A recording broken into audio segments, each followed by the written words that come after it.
So I've talked about Blue Sky before and how they were my favorite animation studio, but I can't call them that because well they're dead.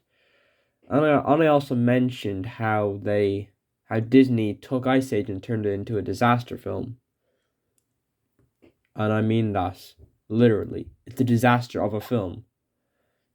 But I also heard that they were announcing that we're making Rio 3, and I just have to say, bruh. So, when I return in August, I'm going to have a video planned where I give my thoughts. No, Rich will give his thoughts on what a Rio 3 should be. Stay tuned in for that in August. But for now, I'm here to talk about one of my favorite movies of all time. You probably already guessed it by listening to the video, but it's Rio. Rio is one of the best animated movies and movies I've ever watched in my life. Nothing compares to the mastery that is this movie. Blue Sky hasn't had a reputation of making the best movies. They make great movies, at least to me, but most of the time they just make very uh average movies to most people. But to me, they're a great studio. They made a few slip ups. They made 3 slip ups: Ice Age 2, Ice Age 4, and Epic. They're the only movies I would put them under a 7 out of 10, but this is a high 9 out of 10, along with Ice Age, which is another 9 out of 10. So let me talk about this movie. I can't show any more footage because I will get copyright claims because Disney sucks ass.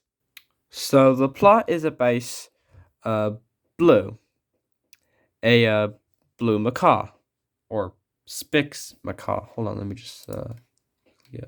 Yep, extinct in the wild. So it's accurate to real life. I already plotted this movie for that. So Blue lived in Rio de Janeiro, in the forest until he was taken by poachers or bird smugglers, I guess, and was dropped in Minnesota, where he meets Linda. And then they eventually become very good friends. And then there's discovered that there's another Spix macaw, the last female. So now that they have to pair the two together, and then they're now both being chased by bird smugglers who want to get them for money because they're incredibly rare. Which, as you will discover in the second film, that point becomes immediately bullcrap. Oh wait, they don't even show the. Hold on, let me look at this poster. That's not a very good. Hold on. Rio 2. Poster. That's weird. They don't even. Oh wait, no, never mind. There they are. The other Spix macaws. Okay, there's more of them. I knew it, but I already knew it because I've already seen the movie. I just put that up there because I thought there wasn't any on the poster, but there apparently is. I'm just really really blind. So I mean, heck, I'm dealing with the quality of this, but it looks worse than an IKEA phone, and it's like the size of an IV. So anyway, let's go back to the movie. So before I praise this movie as the masterpiece it is, I'm gonna crap on it first. I only have one negative with the film: the way the songs are positioned. Not the songs themselves. We'll get to the songs. They are fantastic. I'm talking about what they do with the songs. They do not end them. This is a big problem with the movie. If they didn't do that, this will be like a 10. Okay, not a 10, but it'll be in my top 10. But the fact that they always, I mean, always stop the songs in the middle of the movie, in like the mid song or at the end, like they pause Real and Rio at the beginning. They pause Hot Wings, I Want to Party. They stop this one. They stop this one. They stop all of them. Except for the end credits ones, they're all mid paused. And it's really really agitating. I love these songs. These are great songs. I would love to listen to the entirety of them instead of the end. Or wait, no. What am I saying? No, what I meant to say was the whole. I want to hear the whole song, not just anything but the end. I want to hear all of it, every single second of it. So yeah, that's my only negative. Anyway, time to praise this movie. The animation, fantastical. Uh, I really love this animation. It's a really cool style. Uh, and the character animation is fluid and works really well. I love the design of the backgrounds. Rio de Janeiro looks really cool, and they definitely show a nice side of it. But of course, another positive I like of this movie is that it gets serious sometimes. Like this and Rio 2 both depict things of like reality. The first one is bird smuggling, which is a real life thing, and as which one is this? Tulio says he birds are sometimes killed in the process of bird smuggling, which is definitely a very sad thing. It's probably how a lot of Spix macaws have died, and why they're extinct as well, because it's impossible for them to survive, because there's always a-holes out there who just want to profit from their rarity.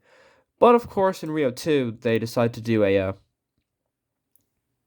uh what is this deforestation. Yeah, so I mean, a lot of films uh like what how do I put this? A lot of films with an environmental message are not really subtle. Like they're really pointed out to you that this is bad. It's not as bad as something like Ferngully, where it's literally just the trees are, or like Avatar, where it's the trees are dying. It's all your fault. That's one thing I didn't point out of Avatar. Now that I look back at the film, it may have phoned in the message about the trees a little bit too hard, which is why I think the second one is better, because it's a more unique message. Save the whales, but the whales themselves are really unique looking, and that point is dropped pretty quickly as now save the tribe from destruction. Uh, but the first Avatar, it's mainly save the trees, save nature, save all that. Same here's Rio, but it's the opposite. The first one has the better idea, and it's more on topic with the fact that they're birds, which is not really that many bird movies before or after this. Actually, there were a few after, but they were not very good. Uh, Anyway, so let's go on to the story itself. I like the story. Sometimes it's really uh falls into genericness sometimes, where it's guy and girl meet, they don't like each other. But it doesn't really matter, because Blue and Jewel have a very good dynamic, especially by their voice actors, Jesse Eisenberg and Anne Hathaway, which, by the way, let's get to the voice acting. It's really spot on. They all play their roles really, really well. Uh, I think my favorite performance in this film is Jesse Eisenberg, which, yeah, that's kind of a obvious fact. I mean, a lot of films after this weren't really that well known, but his most well known film by far is, of course, The Social Network, which I haven't talked about, but I have, but it is one of the best movies I've ever seen. It's fantastic. And it really goes to show how Jesse Eisenberg doesn't have to just play the weird, awkward nerd. He can also play a powerful a powerful person who gradually destroys his friendships one by one as the film goes on. I consider it to be a horror film in a sort of way, but not like an actual horror film, more like a pseudo horror film. A thriller of sorts. It does not say it's a thriller. Okay, so anyway, back to Rio. So yeah, the voice performances are really good as well.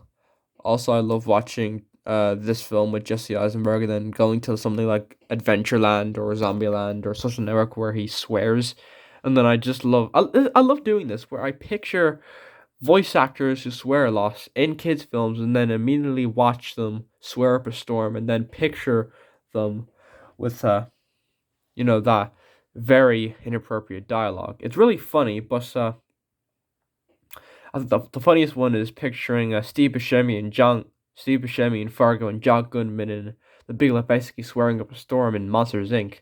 Now that's a film I would pay money to see. I'll definitely make it for Pixar. I'd probably get kicked out of 500 countries, but I don't care. I'll make money either way. Screw the children. The children. I don't care about them. I care about the money. I'm so sorry.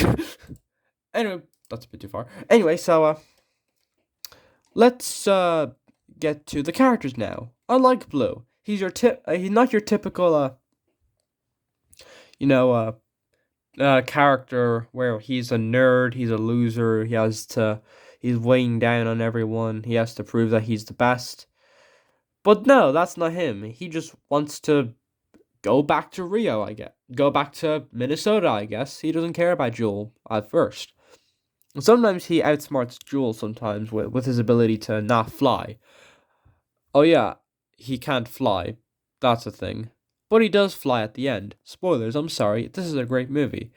Then you have Pedro and Nico, two the comedic sidekicks of the film. And they're pretty funny. I like Jimmy Fox. I like will.i.am. He's very funny as Moto, which I've noticed a lot of people are really, really like Moto. Like, really, really like. I've broken into the house before, and I've seen them with Moto body pillows, but don't tell the feds I said that. So yeah. Then there's lots of other. Then there's a villain, Nigel, played by the Tamatoa guy. And yeah, yeah, so he is in a few films with Taika Waititi, who's the guy who directed Thor, Ragnarok, and Jojo Rabbit. He made his first appearance with An Eagle and Shark, which I'm not old enough to watch yet. So I'm stuck with this, Moana, and probably a few other movies. Wait, was he in a? Okay, I think I'm old enough to watch this.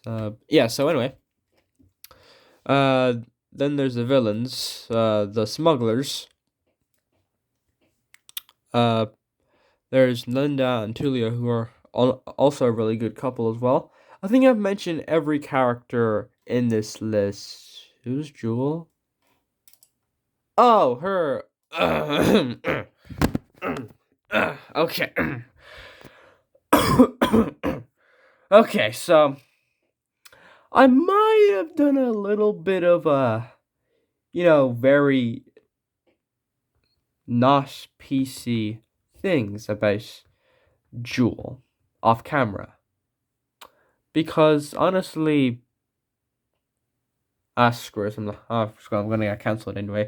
I find her attractive. So hot. Like, she has the best character design in the movie. Like, holy.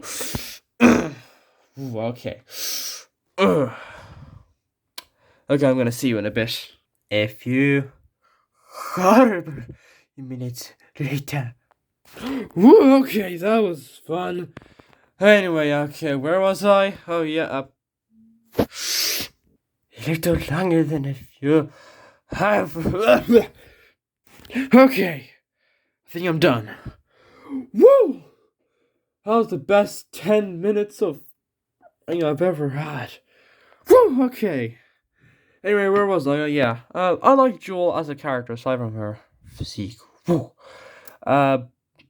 Yeah, I'm definitely getting hit by the furry brigade after this. But yeah. So I like Jewel as a character. She's not just a typical girl, but she's all self-serious, hates humans all the time. She does, but it's not as overbearing as other characters where they literally disrespect all humans and try to kill them. She just doesn't like them because, she was from the Amazon and she got smuggled to Rio. Which is definitely more elaborated on in Rio 2, which is one of the many positives I can give of that movie. I just don't like it as much, love it as much as this one. But, yeah.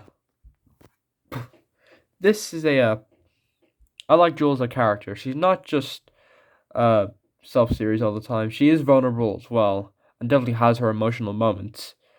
So, yeah, I don't know what else to say. I love this movie.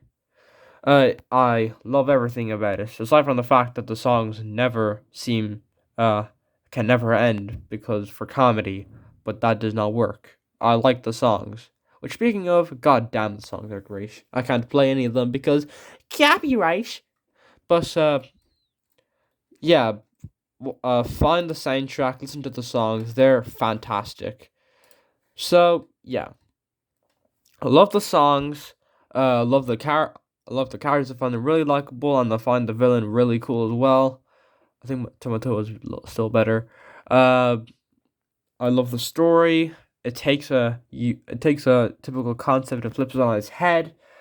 The animation's expressive and really beautiful. The characters are likable. Literally everything about this movie is like great. I like the voice acting performances as well. I give this movie a big fat 9 out of 10. Anyway, I hope you enjoyed this review of Rio. It's one of the best movies I've ever seen. I may have gone a little bit overboard with, ring off to Jewel, but I don't mind. It's a great pastime, and I'm sure you'll all find out eventually. But yeah, I hope you enjoyed this review, and there's someone at the door. Let me get it. Oh crap.